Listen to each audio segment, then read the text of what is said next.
ডিপিভি সমীক্ষক সংস্থার রিপোর্ট থেকে দমদম লোকসভা কেন্দ্রের ওপিনিয়ন পোল আমরা প্রকাশ করতে চলেছি। এ প্রসঙ্গে বলে রাখি, এই মতামত সম্পূর্ণরূপে ডিপিভি সমীক্ষক সংস্থার। এখানে নিউজ আপডেট ইউটিউব চ্যানেল কোনো রকমভাবে নিজেদের মত প্রকাশ করেনি।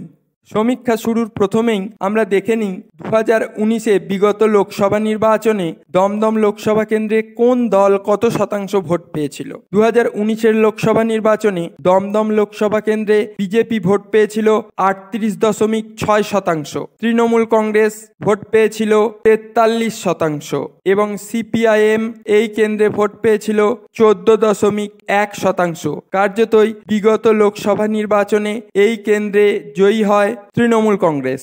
এসএসসি টেট কেলেঙ্কারি, রাজ্য সরকারের বিভিন্ন জনমুখী কর্মসূচি, মোদির পশ্চিমবঙ্গে সফর এবং কেন্দ্রীয় সরকারের বিভিন্ন জনমুখী কর্মসূচি, বামেদের আন্দোলন ইত্যাদির ওপর ভিত্তি করে ডিপিভি যে রিপোর্ট দিয়েছে তা আমরা প্রকাশ করতে চলেছি।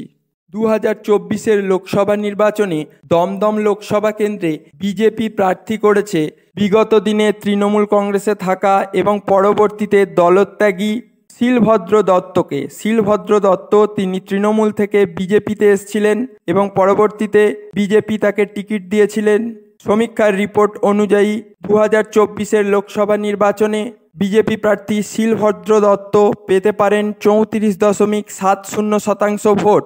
অপরদিকে তৃণমূল কংগ্রেস এই কেন্দ্রে প্রার্থী করেছে বিদায়ী সাংসদ সৌগত রায়কে।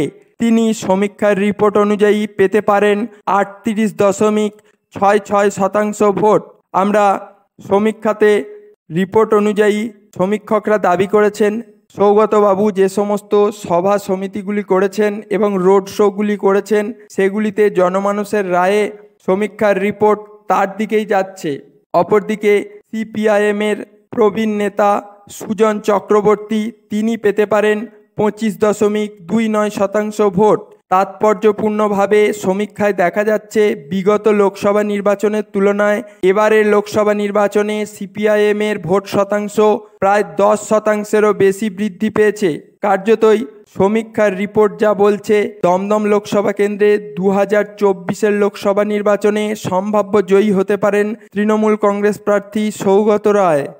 সমীক্ষক সংস্থা এও দাবি করেছে যে এবছরের লোকসভা নির্বাচনে দমদম কেন্দ্রে তৃণমূলের ভোট শতাংশ কমলেও জয়ী হতে পারেন সৌগত রায়, তেমনই ইঙ্গিত দিচ্ছে সমীক্ষার রিপোর্ট। তবে এই কেন্দ্রে কে জয়ী হয় সেটা জানতে আমাদের 4 জুন 2024 পর্যন্ত অপেক্ষা করতেই হবে, কারণ সমীক্ষার রিপোর্ট কোনো সময় সম্পূর্ণরূপে মেলে আবার কোনো সময় সম্পূর্ণরূপে ফ্লপ হয়। তাই আপনাদের যদি এই রিপোর্ট সম্পর্কে কোনো রকম মতামত থাকে আপনারা অবশ্যই কমেন্ট বক্সে কমেন্ট করে জানাতে পারেন।